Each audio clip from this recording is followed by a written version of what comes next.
Hello students, good morning.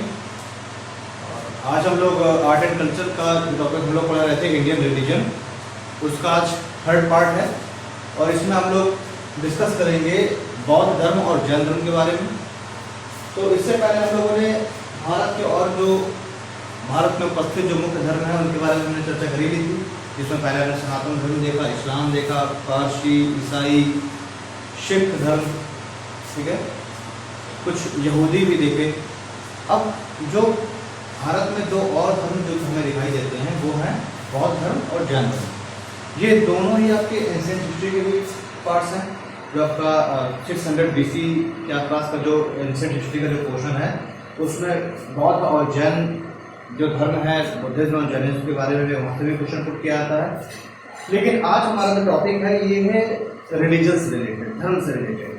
इसलिए हमको इसमें बहुत ज़्यादा बौद्ध और जैन धर्म की जो मतलब उसके जो प्रवर्तक हैं महात्मा बुद्ध और महावीर स्वामी या फिर उसके जो अन्य जो 24 और तीर्थंकर थे उनके बारे में हमें यहाँ पर बहुत ज़्यादा डिटेल से नहीं पढ़ना है। यहाँ इस टॉपिक को हमें सिर्फ रिलीजन से, धर्म से रिलेट करके हमें पढ़ना है, ठीक है।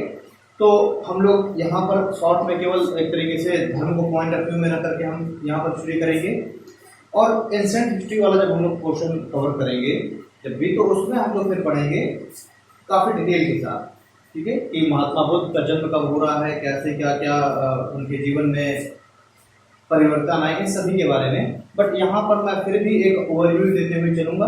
ऐसा नहीं कि बहुत शॉर्ट में यहाँ पे मैं कंप्लीट कर दूँ, एक ओवरव्यू देते हुए यहाँ पर भी हम लोग बात करेंगे सभी जो भी उनके द्वारा दिए गए जो मुख्य उपदेश थे, जो भी उन्होंने अष्टांगिक मार्ग बताए, उन सभी की हम लोग यहाँ पर चर्चा करेंगे, ठीक है।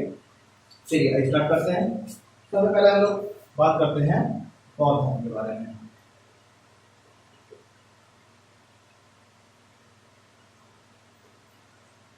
तो चर्चा में क्या करते हैं बौद्ध धर्म के बारे में। तो देखिए बौद्ध धर्म के प्रवर्तक कौन है, सभी लोग जानते हैं। बौद्ध धर्म के प्रवर्तक कौन है, तो महात्मा बुद्ध है, ठीक। इसका अगर सिद्धांत की बात किया जाए, इसका दर्शन क्या है, दर्शन की अगर बात करें तो ये जो बौद्ध धर्म है दोस्तों, ये बौद्ध धर्म आपका अनीश्वरवादी एवं कर्मकांड विरोधी, अनीश्वरवादी एवं कर्मकांड विरोधी विचारों पर विश्वास करने वाला धर्म है,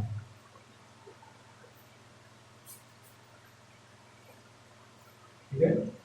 तो बौद्ध धर्म कैसा धर्म है, बौद्ध धर्म अनीश्वरवादी यानी कि ईश्वर की सत्ता पर विश्वास न करने वाला, ईश्वर पर विश्वास न करने वाला, ईश्वर की सत्ता पर विश्वास न करने वाला, ठीक है। साथ ही साथ कर्मकांड, जो हमारे जो ब्राह्मण धर्म है या सनातन धर्म है, इसमें जो कर्मकांड का जो प्रचलन था उसका खंडन करने वाला धर्म था। कर्मकांड वगैरह जो है मूर्ति पूजा वगैरह, इन सब का खंडन करने वाला धर्म है, ठीक है। साथ ही साथ इसके दर्शन में बौद्ध धर्म के जो वर्ण व्यवस्था है, वर्ण व्यवस्था का इन्होंने इस धर्म में विरोध किया गया।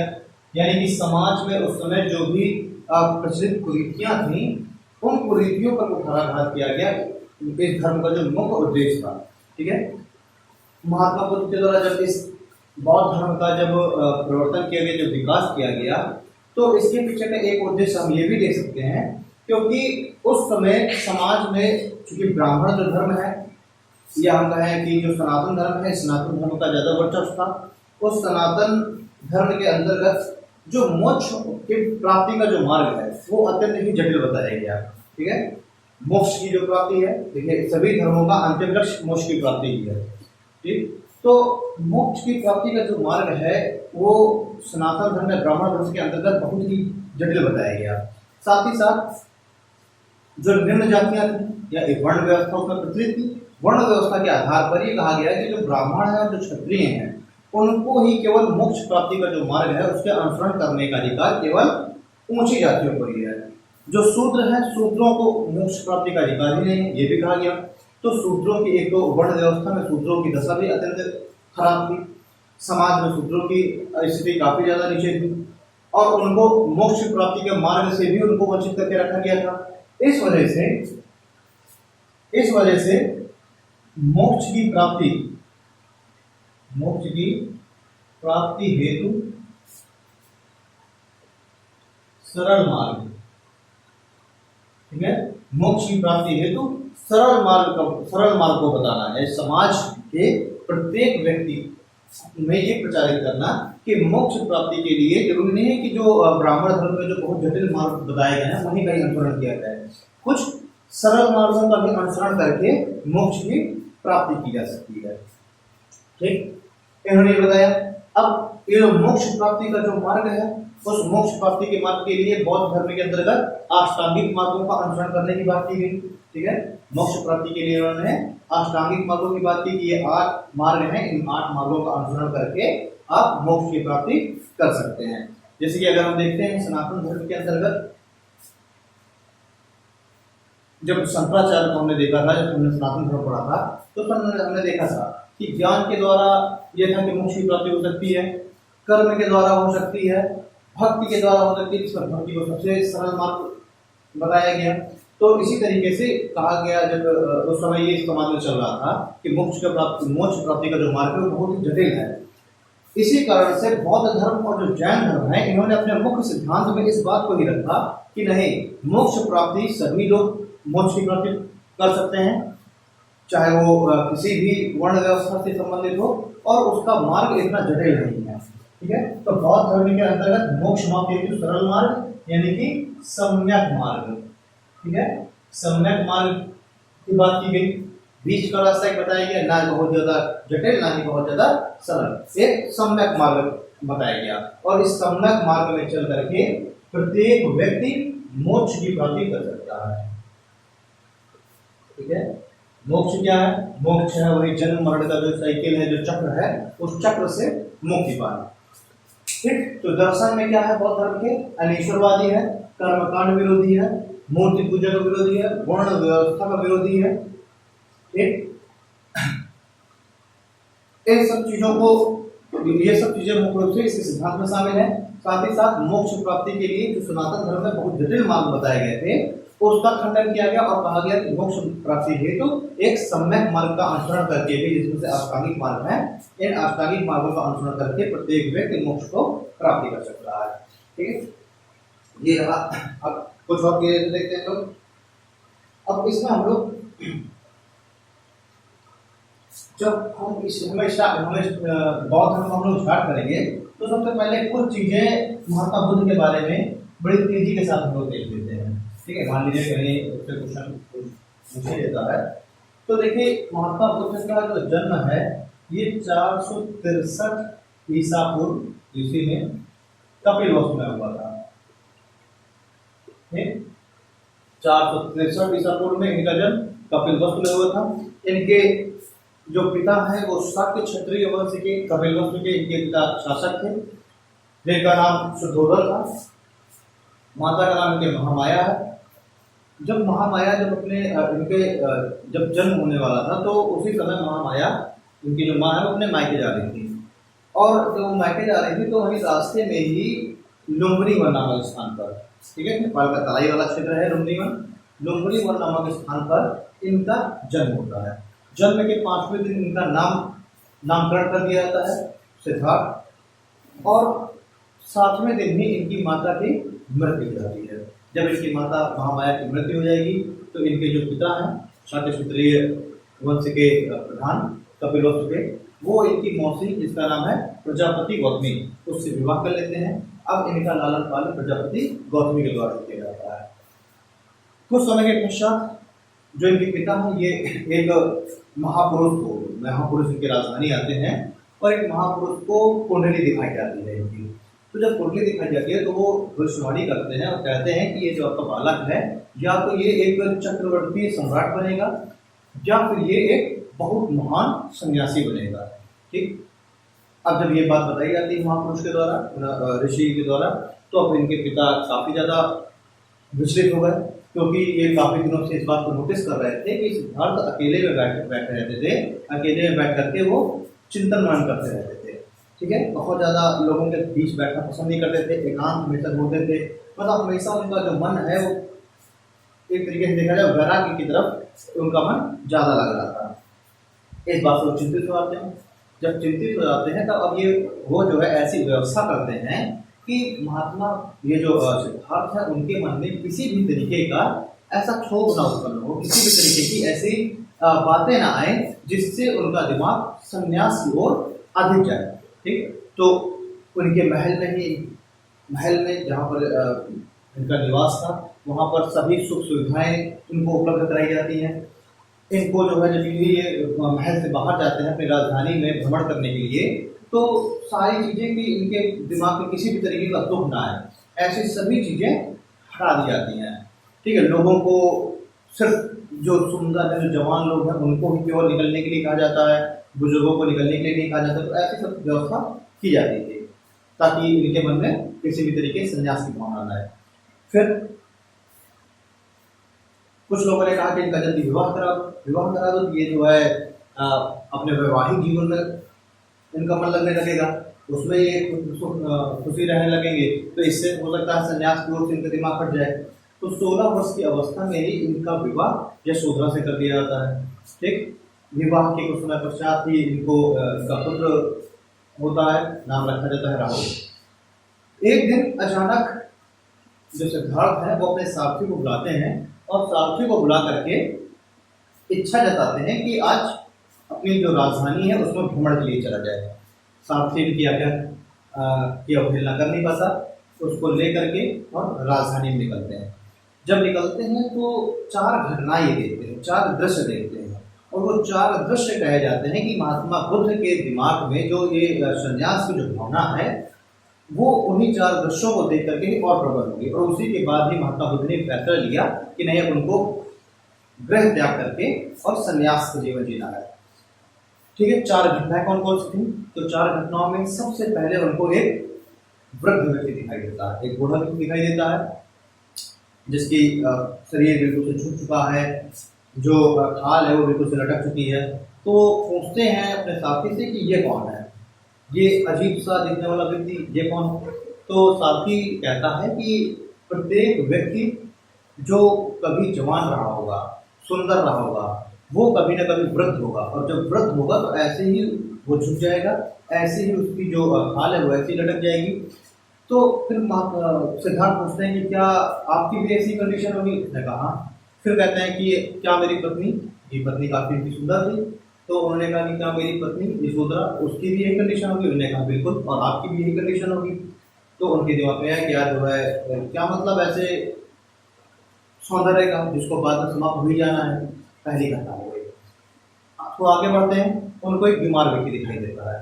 पूछते हैं ये क्या है, ये किस प्रकार का व्यक्ति है? तो कहते हैं कि ये जो है ये बीमार व्यक्ति है, और जो बीमारी है ये लोग शरीर में आने जाने लगी रहती है। ठीक, एक जो है दृश्य वो हो गया, एक बीमार व्यक्ति, दूसरा वृद्ध व्यक्ति। तीसरा थोड़ा और आगे बढ़ते हैं तो एक सब यात्राचारी थी। वो पूछते हैं कि ये क्या है? लोग रो रहे हैं और पीछे पीछे चल रहे हैं एक व्यक्ति को लेकर के, ऐसा क्या है? तो साथ ही बताता है कि प्रत्येक जो व्यक्ति है उसके जीवन का जो अंतिम पड़ाव है वो मृत्यु है। यानी प्रत्येक जो व्यक्ति है जिसका जन्म हुआ है वो सुंदर होगा, धीरे धीरे वो वृद्ध होगा उसके बाद वो बीमार होगा, और जब वो बीमार होगा तो उसके बाद अंत में उसकी मृत्यु होनी है। यानी सभी मोह माया को, सभी संसारिक बंधनों को छोड़ करके उस व्यक्ति को जाना ही है। पूछते हैं मृत्यु क्या होती है? तो आपको साथ ही बताता कि मृत्यु क्या है कि आपका जो शरीर है वो शरीर बेकार हो गया, अब उसका अंतिम संस्कार कर दिया जाएगा। आपको बड़ा आश्चर्य होता है कि जिस शरीर से लोग इतना प्रेम कर रहे हैं, इतनी स्नेह कर रहे हैं, उसी को उन्हीं के द्वारा जला दिया जाएगा, उसके द्वारा जो है उनके द्वारा त्याग किया जाएगा। एक ये उनके दिमाग में एक ये बात आई कि सबकी यही जब हालत होनी है तो फिर क्या सांसारिक जो बंधनों से इतना ज़्यादा जुड़ाव है ये फिर क्यों आवश्यक है? जब अंत में सभी को त्याग ही देना है, त्याग किया जाना है, तब फिर क्या आवश्यकता है? शुरुआत में सांसारिक बंधनों में जो लोग जुड़ करके इतने ज़्यादा परेशान रहते हैं। थोड़ा आगे पहुँचते हैं तो उन्हें सन्यासी दिखाई देता है। सन्यासी जो कि अपने ध्यान की मुद्रा में है, काफ़ी प्रसन्नचित्त मुद्रा में है।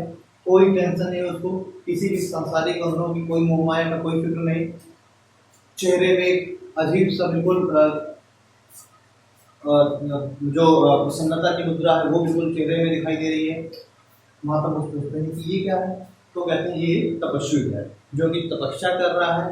कहते हैं तपस्या क्यों कर रहा है, उन्हें बताया मोक्ष की प्राप्ति के लिए। कहते हैं इतना खुश क्यों है, तो कहते हैं खुश इसलिए है क्योंकि इसको किसी भी सांसारिक जो बंधन है, जो मोह माया है, उससे ये परे हट चुका है, उससे ऊपर उठ चुका है। अब इसको कोई भी चिंता नहीं है, उसका घर परिवार कैसा है, उसको आजीविका कैसे चलानी है, ये कोई भी उसके दिमाग में इस तरह का कोई भी टेंशन नहीं है। इस वजह से ये इतना प्रसन्नचित मुद्रा में होकर के और ये ईश्वर की ध्यान में मग्न है। तो महात्मा बुद्ध कहते हैं कि सबसे सही तो यही व्यक्ति है, इसको ना ही अपने बूढ़े होने की चिंता है, ना ही इसको अपने घर परिवार की चिंता है, ना ही किसी अन्य चीजों की चिंता है, और ये व्यक्ति अन्य दूसरे लोगों से ज्यादा प्रसन्न दिख रहा है। तो ये जो सारी जो घटनाएं हुई, इससे महात्मा बुद्ध का जो दिमाग है उसमें जो है काफी सारे विचार अचानक से चलने लगे, और वो अब इस डिसीजन पर पहुंचेंगे, कंक्लूजन पहुंचेंगे कि इन सभी समस्याओं से जो छुटकारा है वो एक संन्यास ही है। क्योंकि अगर आप संन्यास की प्राप्ति करते हैं तो ही आप इन सांसारिक बंधनों से छूट करके और एक प्रसन्नचित मुद्रा में रह करके और आप जो कर सकते हैं। ठीक है, चलिए ये घटनाएं हो गई। अब जो है उसी के बाद फिर क्या करते हैं कि एक रात्रि में अचानक से वो अपना घर छोड़ देते हैं, अपने सारथी को आदेश देते हैं कि उनको जो है राजधानी के बाहर तक छोड़ करके आए। सारथी उनको राजधानी के बाहर तक छोड़ के आता है। यहाँ पर कि 29 वर्ष की अवस्था में ये गृह त्याग करते हैं। 29 वर्ष की अवस्था में ये गृह त्याग करते हैं, और इनकी जो गृह त्याग है इसी को ही बौद्ध धर्म में महाभिनिष्क्रमण कहा गया है। ठीक है, महाभिनिष्क्रमण कहा गया है महात्मा बुद्ध के इस गृह त्याग को। ठीक है, अब ये जो इनके गृह त्याग की घटना हो गई। अब जो है 4 दृश्यों को भगवत पूछ लेता है। ये 4 दृश्य कहे जाते हैं कि उनके पिता ने अपने स्वप्न में देखे थे 4 दृश्यों को, और बाद में जब सन्यासी से जो कहा जा सकता है कि जो समय जो विद्वान जो साधु संत थे, उनसे जब इनके पिता ने इन अपने स्वप्न में दिखे हुए जो संकेत हैं उनके बारे में जब पूछा, तब उन सन्यासियों ने उनसे इन चीजों को सिद्धार्थ के जीवन से रिलेट करके बताया है, प्रतीकों को। तो प्रतीक कौन कौन से हैं? तो एक जो प्रतीक है कमल और सांड। कमल और सांड को इनके जन्म के प्रतीक के रूप में देखा जाता है। महात्मा बुद्ध के जन्म के प्रतीक के रूप में कमल और सांड को देखा जाता है। जब सिद्धार्थ का जन्म होने वाला था, तब इनके पिता ने अपने स्वप्न में कमल और सांड को देखा था। तो जब सन्यासियों से पूछा गया, साधु संतों से, तो उन्होंने बताया कि आपको एक पुत्र की प्राप्ति होने वाली है। ठीक है, तो आपसे केवल पूछा जाएगा कि कमल महात्मा बुद्ध के जो जीवन है उससे किस पड़ाव से, किस उससे रिलेटेड है। ठीक है, तो आपको ध्यान देना है कमल जो है महात्मा बुद्ध के जन्म से रिलेटेड है। घोड़ा इनके गृह त्याग से रिलेटेड है। घोड़ा गृह त्याग। ठीक है, पीपल का वृक्ष, पीपल इनके ज्ञान प्राप्ति से, जिनको जो ज्ञान की जो प्राप्ति हुई उससे रिलेटेड है क्या? पीपल। ठीक है, और पद चिन्ह, जो पद चिन्ह है, पद चिन्ह किससे रिलेटेड? पद चिन्ह इनके निर्वाण से रिलेटेड है। ठीक है, कभी कभी आपसे चक्र भी पूछ लिया जाता है। ठीक है, चक्र पूछ लिया जाता है, तो चक्र इनके धर्म परिवर्तन से रिलेटेड है। मतलब एक नए धर्म बौद्ध धर्म के विकास और लोगों को बौद्ध धर्म में शामिल करना, यानी एक तरीके से धर्म चक्र परिवर्तन कहा जा सकता है। इनका जो धर्म का, एक नए धर्म का जो विकास करना, उसको क्या कह सकते हैं हम? धर्म चक्र परिवर्तन। और इसको किससे रिलेट किया गया? चक्र से। तो ये कुछ 4-5 इंडिकेशन है, प्रतीक है, जिनको महात्मा बुद्ध के जीवन से रिलेट करके हम देखते हैं।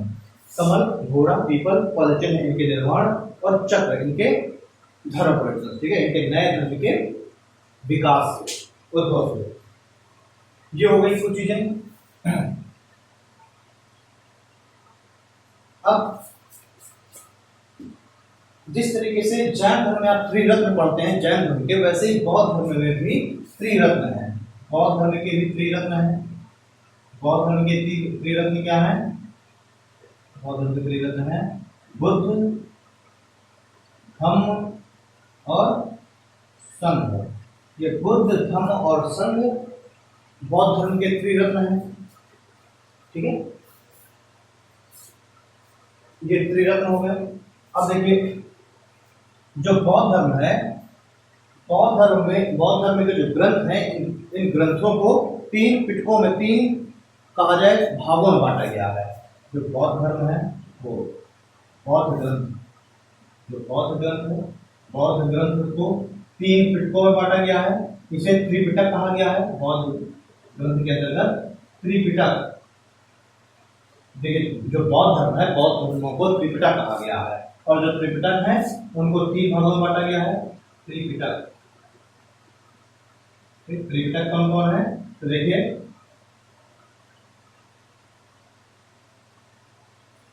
शुद्ध पिटक,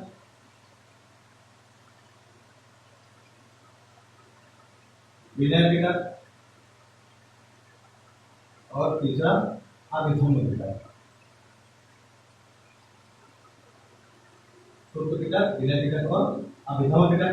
ये तीनों, इन तीनों पिटकों में जो तीनों ये जो ग्रंथ के जो तीनों अलग अलग जो पार्ट्स हैं, इसमें किस चीज का वर्णन किया गया, क्या चीज का संकलन है, ये हम देखें। तो जो शुद्ध पिटक है, शुद्ध पिटक में बौद्ध धर्म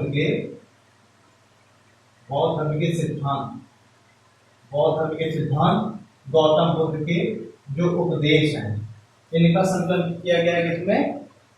शुद्ध पिटक के अंतर्गत। जो विनय पिटक है, विनय पिटक में जो बौद्ध धर्म के जो भिक्षु हैं, जो अनुयायी हैं, फॉलोअर्स हैं, उनके जो कहा जाए जो जीवन की जो नियम है, जो रूल्स है, ठीक है, यानी कि इस धर्म के अंतर्गत, या फिर अगर हम कहें कि कोई अगर विहार है जहाँ बौद्ध भिक्षु रह रहे हैं, तो उन्हें किन नियमों का पालन करना है, ठीक है। तो इसमें हम कहेंगे भिक्षुओं के लिए नियमों का संकलन। भाई देखिए प्रत्येक अगर कोई भी धर्म होगा तो उसके अंतर्गत कुछ नियम होंगे जिनको फॉलो करना होगा प्रत्येक व्यक्ति को, ठीक है। तो जो बौद्ध भिक्षु हैं या जो उनके फॉलोअर्स हैं, उनके लिए कुछ जो नियम है, इस धर्म का जो भी अनुसरण कर रहे हैं, इस धर्म का अनुसरण करने वालों के लिए जो कुछ नियम है, जिन नियमों का पालन करना प्रत्येक व्यक्ति के लिए आवश्यक है, जो कि इस धर्म को फॉलो कर रहे हैं, तो उसका संकलन किसके अंतर्गत किया गया? विनय पिटक के। और अभिधम्म पिटक क्या है? तो अभिधम्म पिटक के अंतर्गत बुद्ध की शिक्षाएं, ठीक है, बुद्ध की शिक्षाएं वगैरह, जो भी ज्ञान है उनका है, उन सभी चीजों का संकलन किया गया है अभिधम्म पिटक के अंतर्गत। तो बुद्ध की जो शिक्षाएं वगैरह है, इन सभी का संकलन किया गया है अभिधम्म पिटक में। तो हमने त्रिपिटक देख लिए।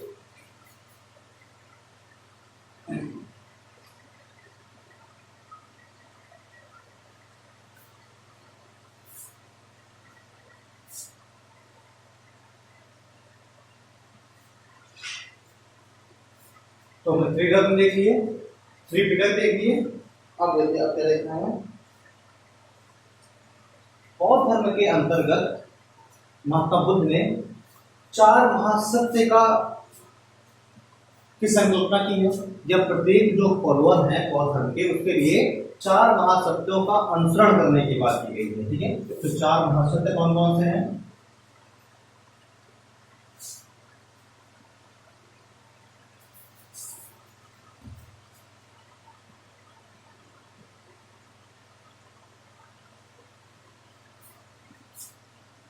देखिए महात्मा बुद्ध ने धर्म चक्र परिवर्तन महात्मा बुद्ध ने धर्म चक्र परिवर्तन के अनुसार 4 महासत्व की संकल्पना की। अब ये 4 महासत्य हैं, इसको प्रत्येक व्यक्ति को फॉलो करना एक तरीके से उसके लिए अनिवार्य किया गया। जो भी महात्मा बुद्ध के जो भी फॉलोअर हैं, जो धर्म में जो शामिल होना चाह रहे हैं, उनको इन 4 जो महासत्य हैं, इन 4 महासत्यों का क्या करना पड़ेगा, पालन करना पड़ेगा। अब ये 4 महासत्य कौन कौन से हैं? तो 4 महासत्यों में अगर हम देखें तो पहला है, इन्होंने कहा, महात्मा बुद्ध ने कहा कि संसार दुखमय है। संसार दुखमय है, यानी कि इन्होंने कहा कि जो संसार है वो दुखों से भरा हुआ है और प्रत्येक व्यक्ति इन दुखों से ग्रसित है। ठीक है, पहला इन्होंने महासत्य का कहा, इन्होंने कहा कि ये बिल्कुल ये महासत्य है कि संसार क्या है, संसार दुखमय है, यह संसार दुख से भरा हुआ है। ठीक है, और प्रत्येक व्यक्ति को किसी न किसी प्रकार का दुख है। ठीक है, हमने क्या क्या कहा कि संसार दुखमय है और प्रत्येक व्यक्ति को किसी न किसी प्रकार का दुख है। पहला महासत्य उन्होंने कहा। फिर उन्होंने कहा कि दूसरा महासत्य ये है कि जो दुख है, दुख का कारण व्यक्ति की इच्छा है या तृष्णा। मतलब इन्होंने क्या कहा कि दुख का मुख्य कारण क्या है, व्यक्ति की इच्छा है, तृष्णा है। यानी व्यक्ति के जो इच्छा है किसी भी चीज को पाने की, ठीक है, कुछ भी चीज करने की, तो वो इच्छा ही क्या है, वो इच्छा ही दुख का कारण है। अगर ये व्यक्ति अपनी इच्छा या तृष्णा को दूर कर दे, अपनी इच्छा या तृष्णा पर काबू पा ले, तो वो जो है उसका दुख भी समाप्त हो जाएगा। ठीक है, तो पहला क्या था, पहला संसार दुखमय है, प्रत्येक व्यक्ति किसी न किसी प्रकार का दुख से ग्रसित है। ठीक है, दुख का कारण व्यक्ति इच्छा या तृष्णा है। तीसरा उन्होंने कहा कि दुख का अंत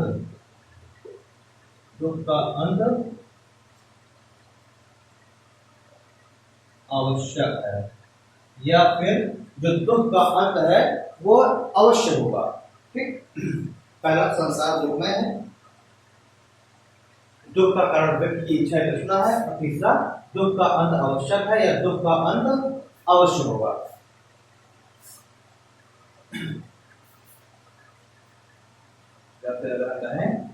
प्रत्येक दुख का अंत होना ही है।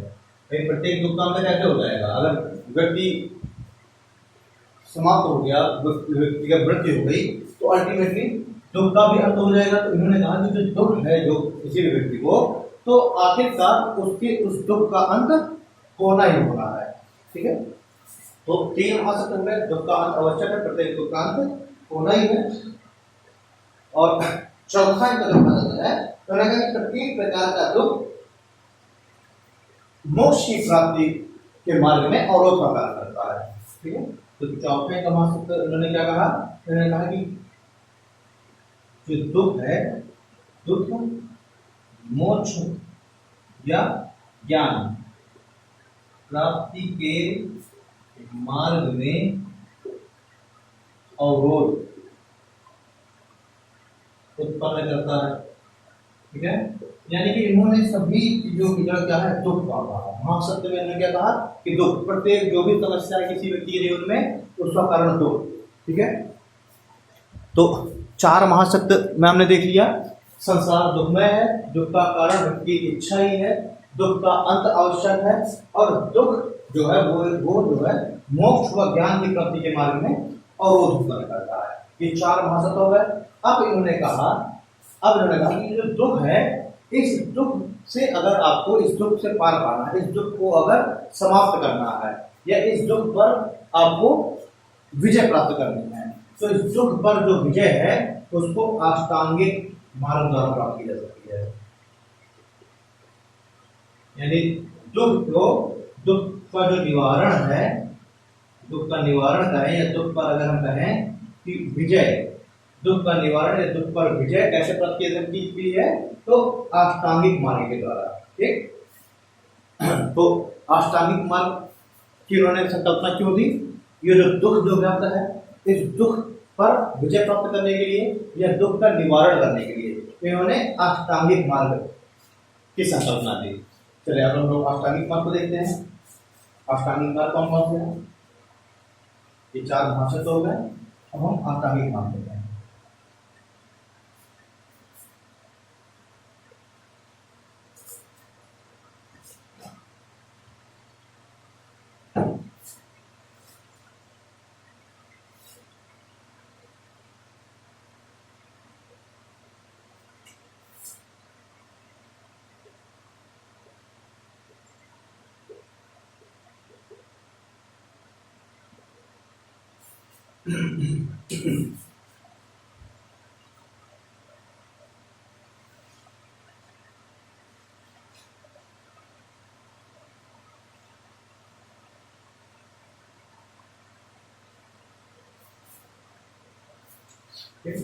अष्टांगिक मार्ग हम देखेंगे तो इसमें इन्होंने कहा, देखिए इन्होंने पहली बात तो आपको याद रखना है, इन्होंने सम्यक मार्ग का अनुसरण करने के लिए कहा, ना ही बहुत ज्यादा कठोर। मोक्ष की बात हो जाए, इन्होंने मोक्ष के लिए भी इन्होंने यही कहा कि ना ही मोक्ष प्राप्ति के लिए बहुत ही कठोर मार्ग का अनुसरण करना चाहिए और ना ही बहुत सरल। इन्होंने बीच के मार्ग का अनुसरण करने के लिए कहा, एक सम्यक मार्ग का। तो सम्यक मार्ग ने कहा कि अष्टांगिक मार्ग में सम्यक वाणी, इन्होंने कहा कि अपनी वाणी है उसको, अपनी वाणी को सम्यक रखो। ठीक है, सम्यक वाणी, सम्यक कर्म, सम्यक ज्ञान, ठीक है, सम्यक आचार यानी आचरण, सम्यक आचरण, सम्यक स्मृति, सम्यक वाणी, सम्यक कर्म, सम्यक ज्ञान, सम्यक वाणी, सम्यक स्मृति, सम्यक संकल्प, सम्यक व्यायाम,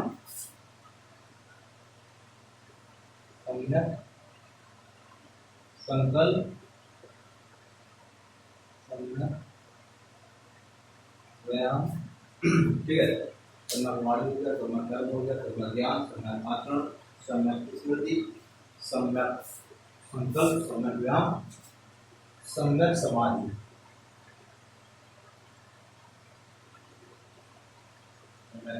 ठीक है, तो ये 8 अष्टांगिक मार्ग हैं। सम्यक वाणी, सम्यक कर्म, सम्यक ज्ञान, सम्यक आचरण, सम्यक स्मृति, संकल्प, व्यायाम और समाधि। ये महात्मा बुद्ध के द्वारा बताए गए 8 अष्टांगिक मार्ग हैं। ठीक है,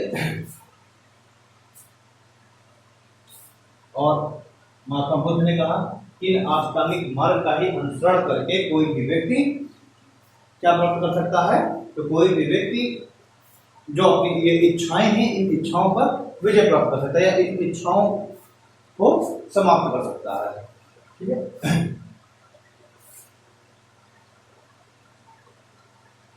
अच्छा, मैंने गौतम बुद्ध के जन्म के बारे में तो आपको बता ही दिया था, थोड़ा सा उनकी कैलेंडर के बारे में भी देख लीजिए तो फिर वो टॉपिक पूरा कंप्लीट हो जाएगा। जन्म इनका लुम्बिनी वन में हुआ था। कहाँ से रिलेटेड थे ये? तो ये कपिलवस्तु से रिलेटेड थे। ठीक है, कपिलवस्तु की ये राजकुमार के प्रिंस से। इनको ज्ञान की प्राप्ति कहाँ हुई? ज्ञान प्राप्ति, तो ज्ञान प्राप्ति इनको होती है हुई बोध गया, बिहार में। ठीक है, इन्होंने पहला उपदेश कहाँ दिया? तो पहला उपदेश इन्होंने दिया सारनाथ,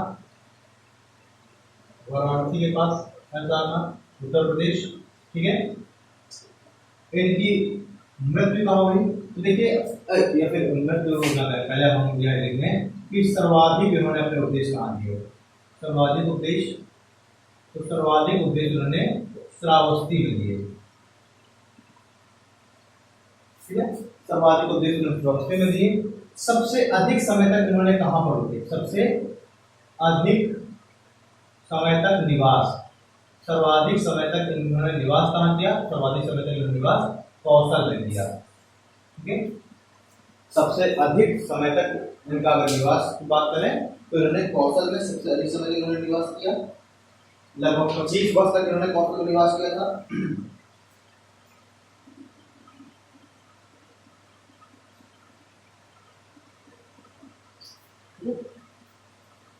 तो सबसे अधिक समय तक इन्होंने निवास कहाँ किया, कौशल में किया। उस समय जो मेरी कौशल क्या है, कौशल भी एक महाजनपद था। कौशल का उस समय शासक था प्रसेनजित। तो ये जो प्रसेनजित है, ये प्रसेनजित महात्मा बुद्ध का ही समकालीन है। सबसे अधिक समय तक निवास कौशल में हो गया। सर्वाधिक उपदेश उन्होंने श्रावस्ती में दिए। पहला उपदेश सारनाथ में, ज्ञान प्राप्ति बोध गया में, जन्म लुम्बिनी,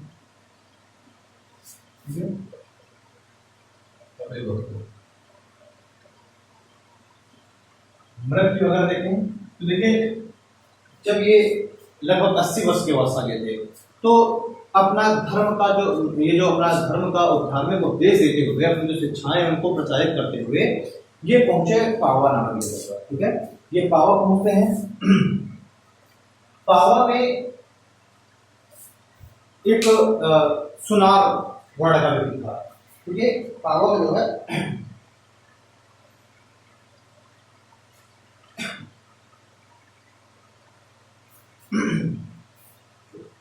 तो इनके मृत्यु से रिलेटेड देखिए तो ये अपने मृत्यु के समय ये पावा पहुंचते हैं। पावा में एक चुंद नामक एक सुनार था। ठीक है, चुंद नामक एक सुनार था। ये चुंद नामक सुनार के यहाँ ही भोजन करते हैं। ठीक है, भोजन करने के पश्चात ही इनके पेट में दर्द प्रारंभ हो जाता है, पेट की बीमारी से ग्रसित हो जाते हैं और उसी की बीमारी से ग्रसित होने के कारण ही कुछ दिनों के पश्चात ही 80 वर्ष की अवस्था में, ठीक है, आपसे कभी पूछ जाता है कि अंतिम बार उन्होंने भोजन कहाँ किया, तो चुंद नामक एक सुनार है, क्या उन्होंने भोजन किया कहाँ पर, पावा में। 80 वर्ष की अवस्था में, लगभग 80 वर्ष की अवस्था में 563 रुपये का जन्म हुआ, तो 80 वर्ष हो जाएगा 483 बीसी में। ठीक है, 563 बीसी में जन्म हुआ, 63 होगा 17 इधर, तो 483 बीसी में इनकी मृत्यु हो जाती है। और अपने जब बीमार थे तो अपनी बीमारी के दौरान ही ये पावा से निकलकर अब कुशीनगर पहुंच जाते हैं। ठीक है, तो 483 में 80 वर्ष की अवस्था में कुशीनगर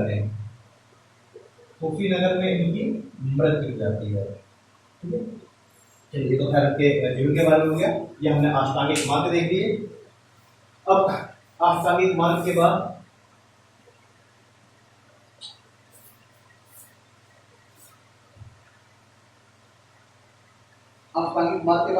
अगर हम वो सिद्धांतों की हमने बात करी थी कि बौद्ध जो धर्म है उसका मुख्य सिद्धांत क्या था, अनिश्वरवादी, यानी ईश्वर की सत्ता पर इन्होंने विश्वास नहीं किया।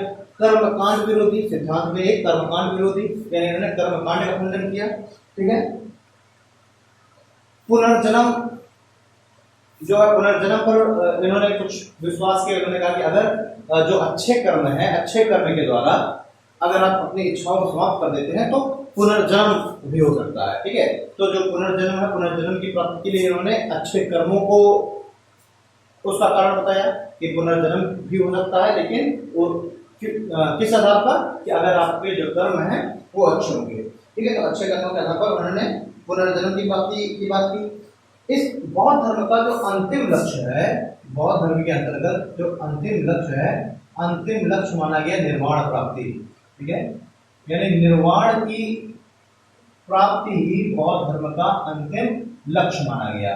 ठीक है, और इस निर्वाण की प्राप्ति के लिए सारी चीजें, इच्छाओं पर काबू पाना, ये सब सम्यक जो अष्टांगिक मार्ग हैं, इन सभी ये सभी किस लिए इनकी संकल्पना की गई, निर्वाण प्राप्ति के लिए। ठीक है, तो बौद्ध धर्म के अंतर्गत निर्वाण प्राप्ति ही अंतिम लक्ष्य है, जिस तरीके से कैवल्य की प्राप्ति जैन धर्म के अंतर्गत अंतिम लक्ष्य मानी जाती है। तो अच्छा, वहां पर हमने देखा एक बार जब उन्होंने ग्रह त्याग किया उसे महापरिश्रमण कहा गया। जब इन्होंने अपना धर्म या पहला उपदेश दिया उसको धर्म चक्र प्रवर्तन कहा गया, और इसको क्या कहा गया, जब इनकी जो मृत्यु है इसको कहा गया महानिर्वाण।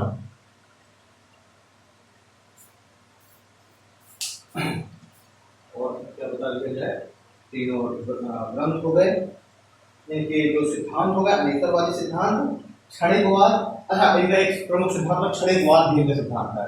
क्षणिकवाद का मतलब है कि कोई भी चीज स्थायी नहीं है, यानी प्रत्येक चीज क्या है, परिवर्तनशील है। ये भी एक इनका सिद्धांत है। अनीश्वरवादी, क्षणिकवाद, निर्वाण, ये भी इसका सिद्धांत है, और पुनर्जन्म की प्राप्ति। ठीक है, तो ये कुछ सिद्धांत हैं जो कि बौद्ध धर्म के अंतर्गत शामिल किए गए। बौद्ध धर्म के कुछ सिद्धांत हैं। ठीक है, अब अगर हम देखें कि जो बौद्ध धर्म है, इस बौद्ध धर्म की सफलता का क्या कारण रहा। भाई बौद्ध धर्म जो सफल हुआ, इस सफलता के कारण क्या रहे। तो सफलता के कारणों में अगर हम देखेंगे तो जो वर्ण व्यवस्था या जो जाति प्रथा है, जाति प्रथा का विरोध, इन्होंने जो ब्राह्मण धर्म के, सनातन धर्म के अंतर्गत जो ये वर्ण व्यवस्था और जाति प्रथा है जो चल रही थी, उसका इन्होंने विरोध किया। और विरोध करने के कारण क्या, यानी कि इन्होंने अपने जो धर्म है, इस धर्म में सभी को एक समान, सभी के साथ एक समान व्यवहार किया, यानी सभी को एक समान स्तर पर रखा गया। ठीक है, कोई भी ऊंच नीच की जो भावना है उसको हटा करके, चाहे वो शूद्र हो चाहे ब्राह्मण हो, उन सभी को एक समान स्तर पर, समान लेवल पर रखा गया। इस वजह से जो नीची जाति के जो लोग थे, उनका जो इंटरेस्ट है बौद्ध धर्म की ओर अधिक हो गया, क्योंकि उनको समाज के अंदर, जब वो ब्राह्मण धर्म को जब स्वीकार किए हुए थे, सनातन को, तो समाज में उनको उपेक्षा की नजर से देखा जाता था। लेकिन जो बौद्ध धर्म है, इसने इन सभी को एक समानता की नजर से देखा। तो एक वर्ण व्यवस्था, जाति प्रथा का विरोध हुआ। इससे क्या हुआ, इससे निचले स्तर के व नीची जातियों के जो लोग हैं, ये नीची जातियों के लोगों का भी समर्थन बहुत बड़ी संख्या में प्राप्त हुआ। ठीक है, दूसरे सफलता के कारण देखेंगे तो इसको जो है, जो राजा वगैरह हैं, ठीक है, जो शासक वर्ग हैं, शासक वर्ग का भी समर्थन प्राप्त हुआ। देखिए, चाहे बड़े बड़े कितने भी शासक हम देख लें, हम बिंबिसार को देखें, आजाद शत्रु को देखें, अशोक को देखें, प्रसेनजीत को देखें, उदयन को देखें, जितने भी समय के तत्कालीन बड़े बड़े शासक थे, उन सभी शासकों के द्वारा जो बौद्ध धर्म है उसको संरक्षण दिया गया। ठीक है, तो जो राजा शासक वर्ग है, उनका बौद्ध धर्म को समर्थन प्राप्त था, संरक्षण प्राप्त था, और इसी समर्थन और संरक्षण की वजह से ही जो बौद्ध धर्म है उसका विकास हुआ। ठीक है, तीसरा देखेंगे कि जो उपदेश की जो लैंग्वेज है या जो भाषा है, उपदेश की भाषा, उपदेश की जो भाषा थी वह पाली स्वीकार की गई। देखिए, इन्होंने गौतम बुद्ध ने अपने जो भी उपदेश दिए वो पाली भाषा में दिए। क्यों? क्योंकि पाली भाषा उस समय जनमानस की एक प्रसिद्ध भाषा थी। जो लोग थे वो पाली भाषा को ज्यादा समझते थे, और इन्होंने अपने जो उपदेश है वो उपदेश में भी पाली भाषा में दिए। इस वजह से, क्योंकि वो उस समय की जनमानस की एक आम प्रचलित भाषा थी पाली भाषा। ठीक है, जनमानस में प्रचलित थी, जनमानस में एक प्रचलित भाषा थी, और ये जनमानस में प्रचलित भाषा थी। इसी वजह से बहुत सारे लोग, क्योंकि इन्होंने पाली भाषा में अपने भाषण दिए थे, उपदेश दिए थे, इसी वजह से जो आम लोग हैं वो इनके साथ ज्यादा जुड़ गए। ठीक है, कारण एक तो वर्ण व्यवस्था का इन्होंने विरोध किया, शासक वर्ग का समर्थन प्राप्त हुआ, उपदेश की भाषा इनकी पाली थी। ठीक है, आय की उपलब्धता अगर हम देखें, देखिए ये बौद्ध धर्म के जो भिक्षु वगैरह हैं, इनको अपने इनको जो है अपनी जो दैनिक क्रियाएं हैं, इनकी जो आवश्यकताएं उनकी पूर्ति के लिए, भोजन वगैरह की पूर्ति के लिए राजाओं के द्वारा इनको बड़ी बड़ी जमीनें दी गई। ठीक है, किसान वर्ग है जो भी या उस समय के जो काश्तकार थे, जो और जो शिल्पी वगैरह जो वर्ग थे, उन सभी ने बढ़ चढ़ के बौद्ध भिक्षुओं को दान दिया।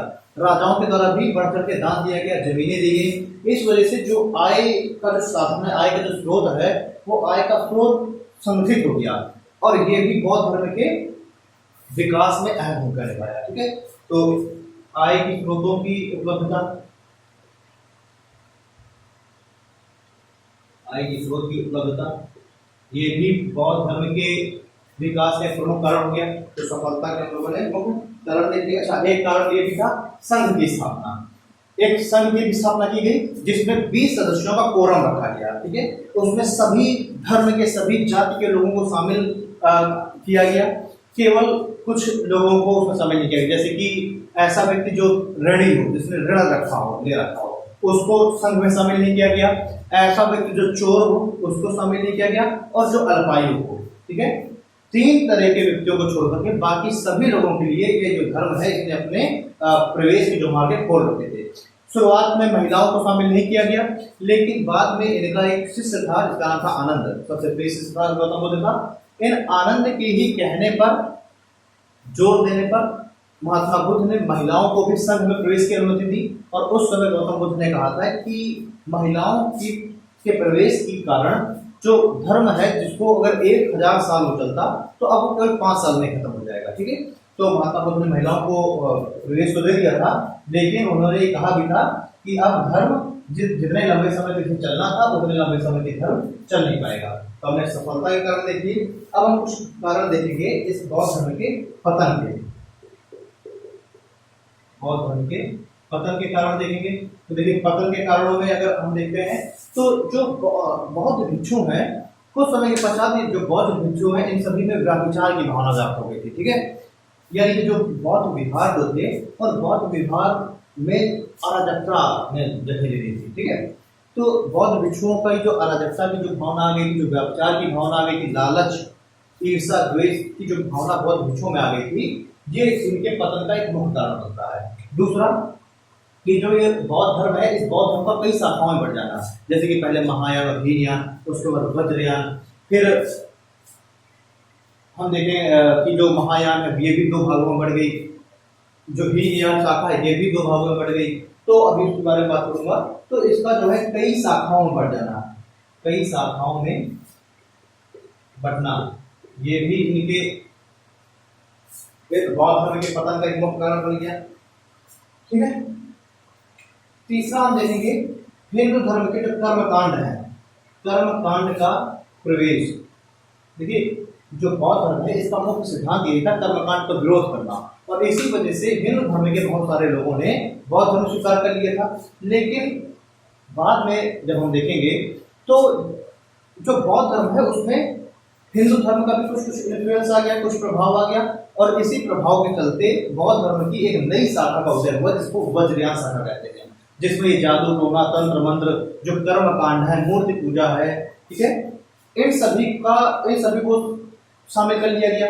और इस वजह से क्योंकि जो ब्राह्मण धर्म का जो कर्मकांड था, उसको शामिल कर लिया गया, ठीक है। वज्रयान, इसका एक हम एग्जाम्पल देखते हैं, वज्रयान शाखा। तो जब बौद्ध धर्म में ये इन सब हिंदू धर्म के कर्मकांडों को शामिल कर लिया गया, तो लोगों की जो भावनाएं वो आहत हुई, क्योंकि उन्होंने हिंदू धर्म को छोड़ करके बौद्ध धर्म ही इसी वजह से ज्वाइन किया था। इसी वजह से बौद्ध धर्म में लोग दीक्षित हुए थे, क्योंकि वो सब इस कर्मकांड का विरोध कर रहे थे। लेकिन अब इसमें भी कर्मकांड व्याप्त हो गया, तो अब उन्होंने जिस कारण से हिंदू धर्म को त्यागा था, वो भी उनकी एक तरीके से खड़ा हुआ महसूस करने लगे, कि ये भी एक असफलता का कारण रहा, ठीक है। और व्यभिचार,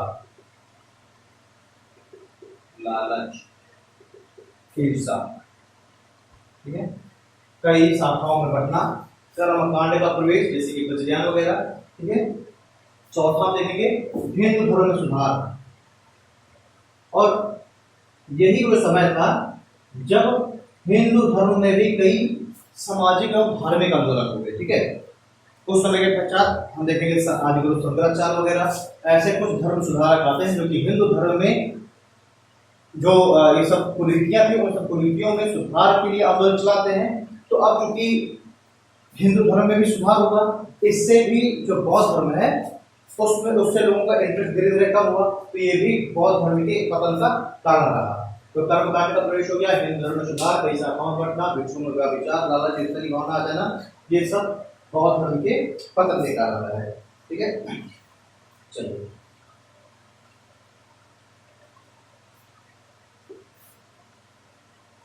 अब हम कुछ चीजें जैसे देखते हैं, जैसे जो बौद्ध धर्म है,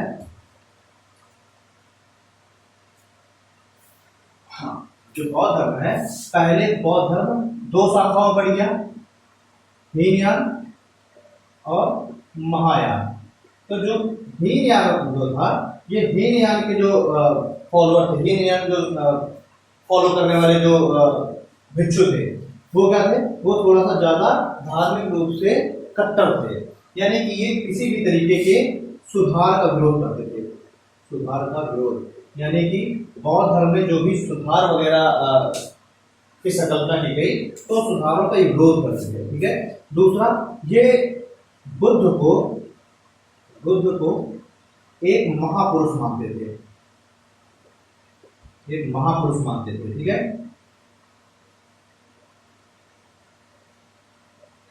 मूर्ति पूजा का विरोध, तो जो हीनयान वाले थे वो क्या थे, वो किसी भी तरीके के सुधार को एक्सेप्ट नहीं कर रहे थे। उस बुद्ध को सिर्फ वो एक महापुरुष मानते थे, क्योंकि जो गौतम बुद्ध था उन्होंने ही जो एक अनीश्वरवादी जो उनका सिद्धांत था उसकी संकल्पना दी थी। क्या कहा जाए तो उन्होंने ईश्वर की सत्ता को स्वीकार नहीं किया था, तो ये भी बुद्ध को एक भगवान न मान करके महापुरुष मानते थे, मूर्ति पूजा का विरोध किया। और जो हीनयान जो धर्म है, बाद में अगर हम देखेंगे तो भारत के दक्षिण वाला जो हिस्सा है, जैसे आपका श्रीलंका हो गया, या फिर आप देखेंगे तो जो दक्षिण पूर्वी जो देश हैं, थाईलैंड वगैरह, इंडोनेशिया में, इन सब देशों में ज्यादा प्रचारित हुआ। ठीक है। तो दक्षिण के देशों में, दक्षिण के देशों में प्रचारित हुआ, अधिक इसका प्रचार हुआ। लेकिन वहीं अगर हम महायान शाखा को देखें तो महायान शाखा में सुधारों को स्वीकार किया। महायान शाखा वालों ने क्या किया, सुधारों को स्वीकार किया। महात्मा बुद्ध को ईश्वर माना, महात्मा बुद्ध को ईश्वर माना, और बुद्ध की मूर्तियां, बुद्ध की मूर्तियां बनाई जाने लगी। ठीक है। और मूर्ति पूजा की जाने लगी, मूर्ति पूजा की जाने लगी। ठीक है। अब ये जो है कहाँ प्रचारित हुआ, तो ये भारत के जो उत्तर का जो क्षेत्र है, ये जो पूर्वी क्षेत्र है, जैसे कि चाइना हो गया, भूटान हो गया, तिब्बत हो गया, म्यांमार हो गया, जापान हो गया, कोरिया हो गया, इन देशों में इसका विकास हुआ। ठीक है। तो हम देखेंगे चीन, जापान, कोरिया, तिब्बत, भूटान, इनमें जो है, जो ये महायान शाखा है, इसका विकास हुआ। ठीक है। कुछ समय के पश्चात जब तीसरी महासंगति हुई, ठीक है, अशोक के समय में जब तीसरी महासंगति हुई, अच्छा तीसरी महासंगति नहीं, बाद में जब जो हिंदू धर्म है, हिंदू धर्म के इन्फ्लुएंस में आकर के जो ये बौद्ध धर्म है, ये तीसरी शाखा में भी बढ़ गया। बाद में जाकर के जो बौद्ध धर्म है तीसरी शाखा में बढ़ गया, और तीसरी शाखा को कहते हैं वज्रयान शाखा। और ये जो वज्रयान शाखा है, इसमें जादू टोना, तंत्र मंत्र आदि को शामिल किया गया। ठीक है। तो अब ये तीन शाखाओं में हो गया, हीनयान, महायान और वज्रयान। ठीक है। चलिए,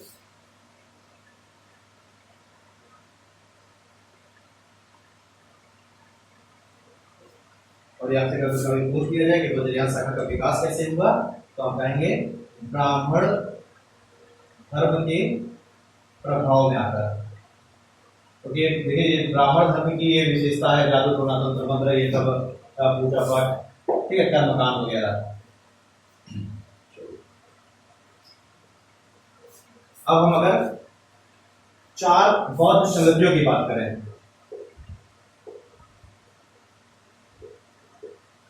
बौद्ध संगतियां, इसी को हम सभा ही बोलते हैं। ठीक है। बौद्ध संगतियां, बौद्ध सभा। तो पहली जो बौद्ध संगति है ये 583 ईसा पूर्व में हुई, सॉरी 483 पूर्व में। ठीक है। पहली बौद्ध संगति 483 ईसा पूर्व में हुई। ये वही समय है जब महात्मा बुद्ध का इस साल मृत्यु होती है। 483 ईसा पूर्व में पहली बौद्ध संगति हुई। कहाँ पर हुई, तो राजगृह में हुई, जो मगध की राजधानी थी राजगृह। इस समय शासक कौन है, तो शासक इस समय था अजातशत्रु। अजातशत्रु शासक था। तो पहली बौद्ध संगति कब हुई, 483 ईस्वी में राजगृह में अजातशत्रु। इसकी अध्यक्षता किसने की, तो अध्यक्षता की महाकश्यप ने।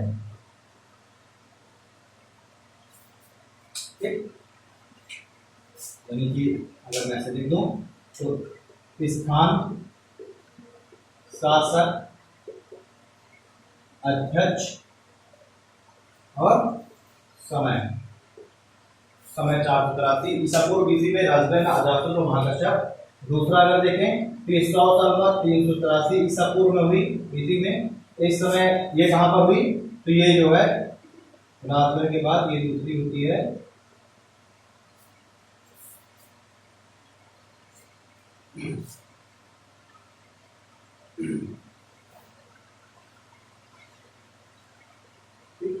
दूसरी हुई वैशाली है।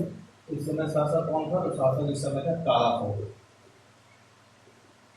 लेकिन मगध की पहले राजधानी राजगढ़ थी, उसको परिवर्तित करके वैशाली की गई और बाद में पाटलिपुत्र। ठीक है, तो तीनों जो है तीनों बहुत शक्तियां हुई। 383 बीसी में वैशाली में काला भोग और इसकी जो अध्यक्षता की थी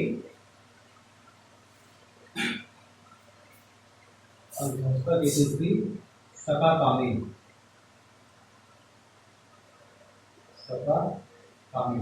सकाकामी ने इसकी अध्यक्षता की थी। ठीक है, अच्छा नहीं, अगर हम प्रमुख बिंदुओं की बात करें, प्रमुख बिंदु क्या थे या प्रमुख जो है कार्य क्या हुए इस बौद्ध समिति में, तो इसमें जो है सूत्र पिटक और विनय पिटक का संकलन हुआ। जो पहली जो है ना, इसमें सूत्र पिटक और विनय पिटक का संकलन होता है पहली बौद्ध समिति में। ठीक है, सूत्र पिटक और विनय पिटक का संकलन हुआ पहली बौद्ध समिति में। जो दूसरी बौद्ध समिति है इसमें पहली बार विभाजन हुआ। बौद्ध धर्म के अंतर्गत पहली बार विभाजन हुआ। पहली बार जो विभाजन हुआ ये दो भागों में हुआ। एक महासंघिक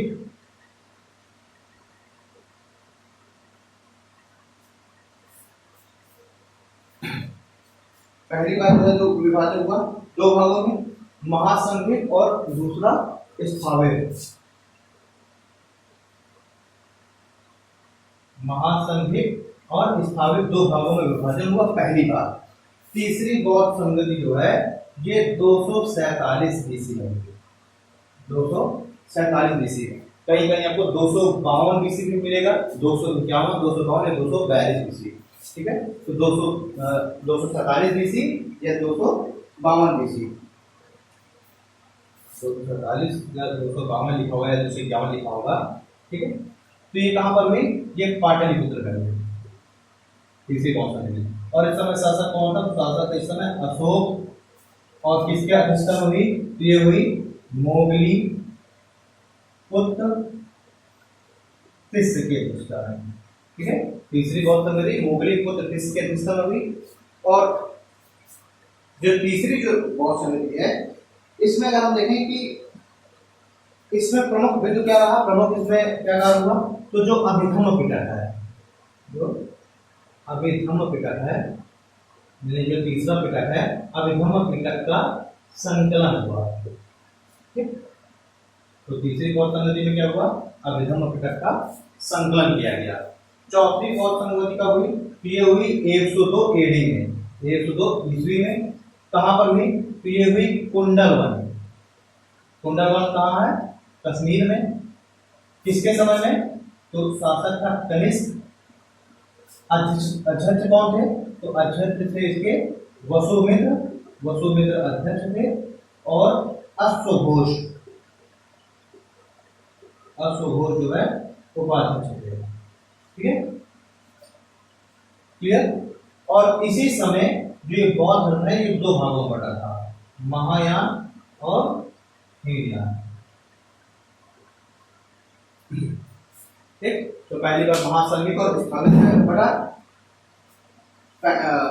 दूसरी बौद्ध संगति में, और फिर महायान और हीनयान में बटा जाकर के का चौथी बौद्ध संगति में। ठीक, अब जो देखिए जो महायान है ना, महायान भी दो भागों में, आगे चल के महायान भी दो भागों में बढ़ गया। एक को कहते हैं विज्ञानवाद और दूसरा शून्यवाद। ठीक है, तो जो महायान है, महायान भी आगे जाकर के दो भागों में बटा, विज्ञानवाद और शून्यवाद। तो जो शून्यवाद है, शून्यवाद के जो प्रवर्तक हैं वो कहलाते हैं नागार्जुन। और विज्ञानवाद के मैत्रेय और वसुबंधु। तो देखिए जो विज्ञानवाद है, विज्ञानवाद के जो प्रवर्तक हैं, प्रवर्तक कहलाते हैं वसुमित्र, यहाँ से पूछे दोस्तों बहुत पूछे जाते हैं, और मैत्रेय। आपसे पूछा जाएगा कि बौद्ध धर्म की जो विज्ञानवाद शाखा है या महायान की जो विज्ञानवाद शाखा है उसके प्रवर्तक कौन है, तो वसुमित्र और मैत्रेय। और शून्यवाद के प्रवर्तक कौन है, तो शून्यवाद के प्रवर्तक है नागार्जुन। ठीक, तो आगे महायान के दो भागों में बढ़ गया विज्ञानवाद और शून्यवाद। विज्ञानवाद के वसुमित्र और मैत्रेय, और शून्यवाद के नागार्जुन हो गए। ठीक है, चलिए अब जो हीनयान शाखा है, हीनयान शाखा की दो भागों में बढ़ गई, वैभाषिक और सौक्रांतिक। जो आगे चल करके जो हीनयान शाखा है ये भी दो भागों में बढ़ गई, वैभाषिक और सौक्रांतिक। तो आगे जाकर के महायान दो भागों में, विज्ञान और शून्यवाद में बटी, हीनयान दो भागों में बटी, वैभाषिक और सौक्रांतिक। ठीक है, तो जो वैभाषिक है, वैभाषिक के प्रतिपादक है वसुमित्र।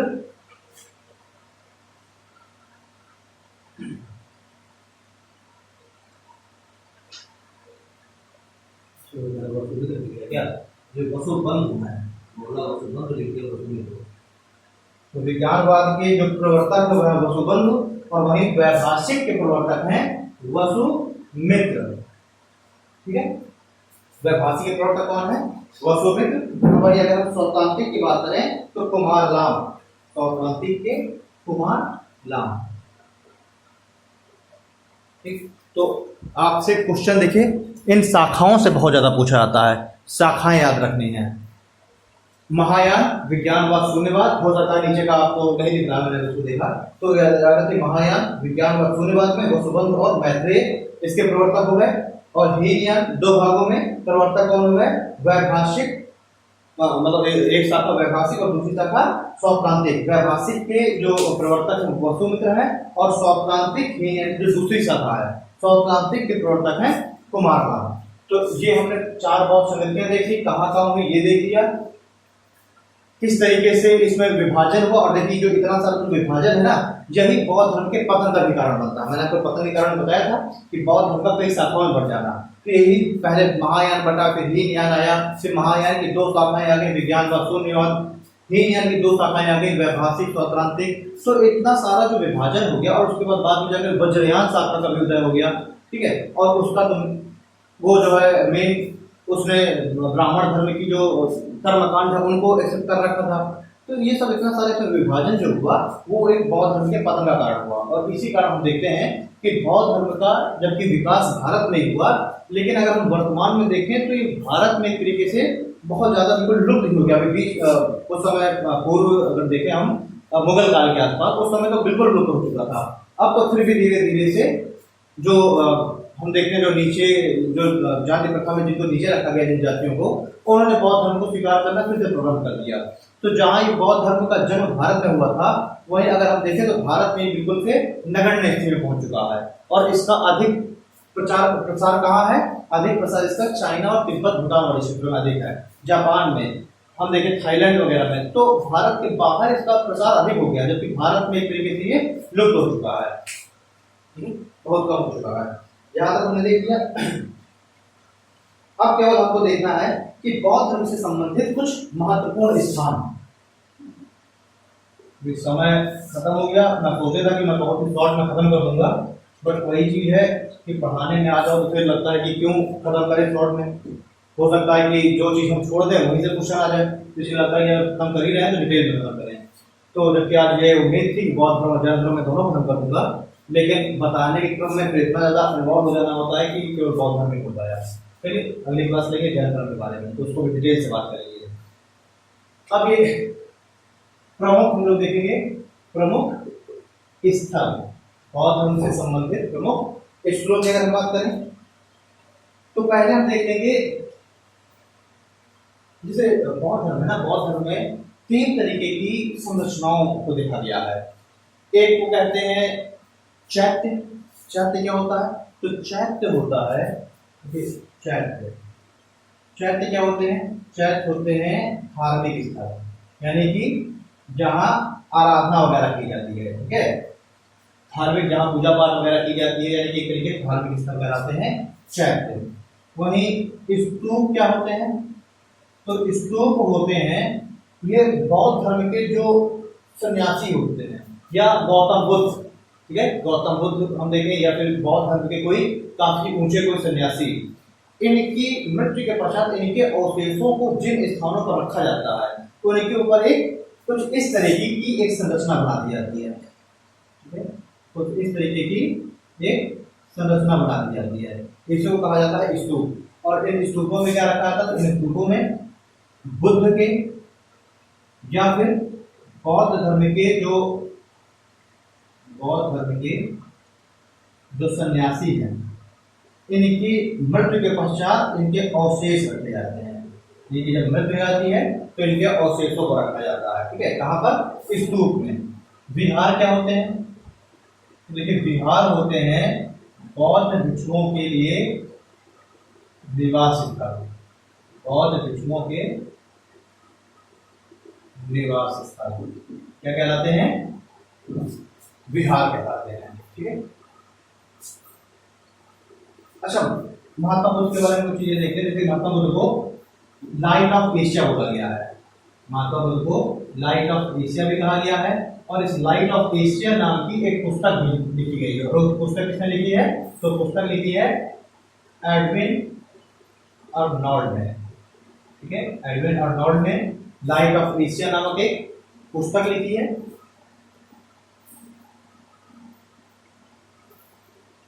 और इनको लाइट ऑफ एशिया भी बोला गया है, यानी कि एशिया का प्रकाश पुंज। अच्छा, हम लोग बात करते हैं प्रमुख स्थलों की। तो प्रमुख स्थलों में सबसे पहले हम लोग कुछ प्रमुख मठों की बात करेंगे। मठ क्या होते हैं? मठ वही एक तरीके से जो चैत्य है उनको वैसे ही संकल्पना मठ है, यानी वो भी क्या है? धार्मिक स्थल होते हैं मठ। प्रमुख मठों की बात करें तो वो मठ कौन कौन से हैं? तो देखिए, तवांग मठ कहाँ पर है? अरुणाचल प्रदेश में। तवांग मठ कहाँ है? अरुणाचल प्रदेश में। अरे तवांग मठ कहाँ पर? अरुणाचल प्रदेश में, ठीक है, तवांग मठ हो गया। एक है रुकटेक मठ सिक्किम में, रुकटेक मठ कहाँ पर है? सिक्किम में है। तवांग मठ अरुणाचल प्रदेश, रुकटेक मठ सिक्किम में। धर्मशाला मठ बहुत ही महत्वपूर्ण मठ है धर्मशाला मठ। अभी कुछ समय पहले आपने देखा होगा कि तिब्बत में जो तिब्बत की जो गवर्नमेंट है, ठीक है, एक तरीके से धर्मशाला जो है वहां पर एक तिब्बत की सरकार चलती है, ठीक है, और वही उसी में वही जो सरकार चलती है उसी में अभी राष्ट्रपति का चयन किया गया है। कहाँ पर? हिमाचल प्रदेश के धर्मशाला में। तो धर्मशाला मठ कहाँ पर है? ये है आपकी हिमाचल प्रदेश, ठीक है, ये प्रमुख मठ है धर्मशाला में। धर्मशाला मठ हिमाचल प्रदेश, किसी को नाम याद बोला जाता है, नाम याद वापस हिमाचल प्रदेश। तो देख मठ सिक्किम। टैंगो मठ स्पीति, टैंगो मठ स्पीति।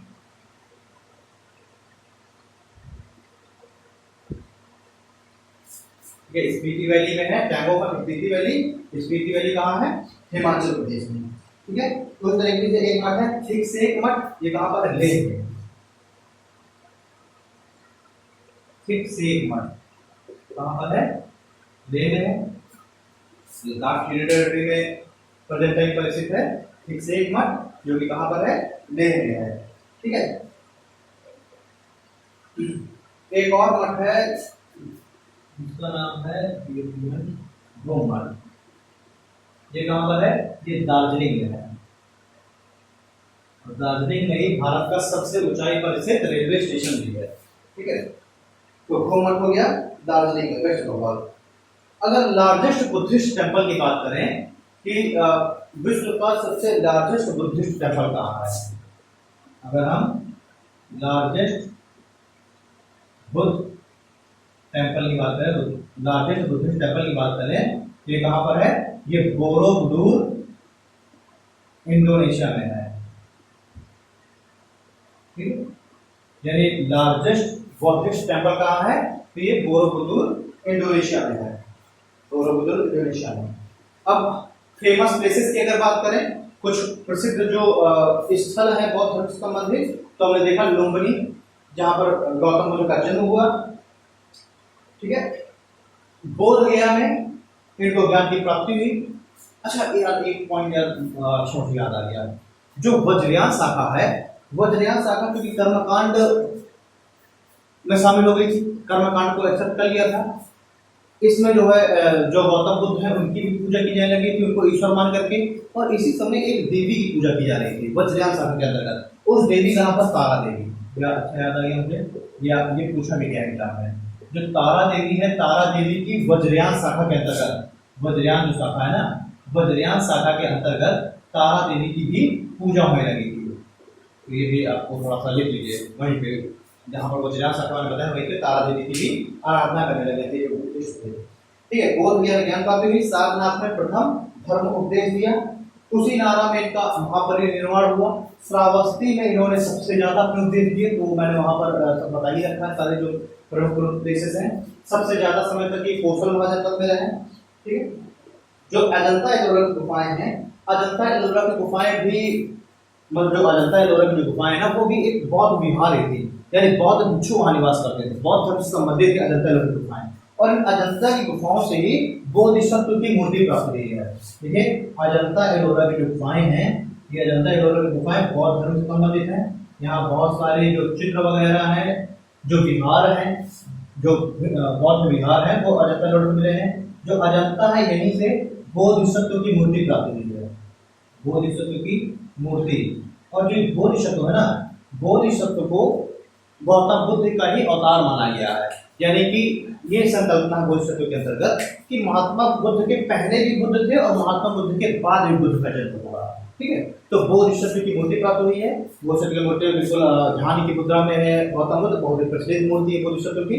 तो वो जो प्रसिद्ध बोधिसत्व की मूर्ति है ना, ध्यान की मुद्रा में हाथ को ऐसे रखे हुए हैं, वो कहाँ पर मिली है, अजंता की गुफा से मिली है, बोधिसत्व की मूर्ति, ठीक है। और जो इस समय जो मूर्तियां जो बनाई जा रही थी बौद्ध धर्म के अंतर्गत, ये सभी गांधार शैली से संबंधित है। तो आपको अगर पूछ लिया जाए आपसे कि बौद्ध धर्म के अंतर्गत जो ये मूर्ति वगैरह बनाई जा रही थी, तो कौन सी शैली बौद्ध धर्म से संबंधित है, तो गांधार शैली। गांधार शैली का जो गांधार शैली है उसका संबंध बौद्ध धर्म से है, और मथुरा शैली का संबंध जैन धर्म से है, ठीक है। तो जो गांधार शैली की हमने देख लिया बौद्ध धर्म से संबंधित है। एक चीज बोधिसत्व की जो संकल्पना है ना, बोधिसत्व की संकल्पना महायान शाखा से है भाई, क्योंकि देखिए मैंने बता ही दिया कि महायान शाखा में ही गौतम बुद्ध को ईश्वर का अवतार माना गया और उनकी मूर्ति पूजा की जाने लगी, मूर्ति बनाकर की पूजा की जाने लगी। तो सीधी सी बात है कि जो बोधिसत्व है, ये बोधिसत्व की जो मूर्ति है, ये महायान शाखा से संबंधित होगी। सीधी सी बात है, क्योंकि हीनयान वाले तो मूर्ति बनाते नहीं थे, महायान वाले मूर्ति बनाते थे, तो बोधिसत्व की मूर्ति किस संबंधित हो गई, महायान शाखा हो गई, ठीक है। चलिए कुछ बोधिसत्व के अंतर्गत कुछ जो अन्य बुद्धों की जो संकल्पना की गई है, वो कौन कौन से हैं, तो मैत्रेय बुद्ध हो गए, अमिताभ बुद्ध और अवलोकितेश्वर बुद्ध। बोधिसत्व के अंतर्गत तीन अन्य बुद्धों के भी, जो बोधिसत्व है ना, इस बोधिसत्व के अंतर्गत तीन अन्य बुद्धों की भी कल्पना की गई है, संकल्पना की गई है, ठीक है। कौन कौन से, मैत्रेय बुद्ध, यानी जो मैत्रेय बुद्ध हैं इनको कहा गया है कि गौतम बुद्ध के ये पहले अवतार थे, ठीक है, मैत्रेय बुद्ध। दूसरे में है अवलोकितेश्वर, अवलोकितेश्वर बुद्ध, और तीसरा अमिताभ बुद्ध। तो ये जो है इन तीनों को गौतम बुद्ध के अवतार माना गया, मैत्रेय बुद्ध, अवलोकितेश्वर बुद्ध और अमिताभ बुद्ध, ठीक है। तो महायान वालों ने गौतम बुद्ध के अन्य अवतारों की भी बात की। तो इस तरीके से मुझे लग रहा है कि हमने बौद्ध धर्म को बहुत ही डिटेल के साथ, बहुत ही अच्छे से हमने बौद्ध धर्म को कंप्लीट कर दिया है। संभवतः सारी चीजें मैंने बता दी हैं।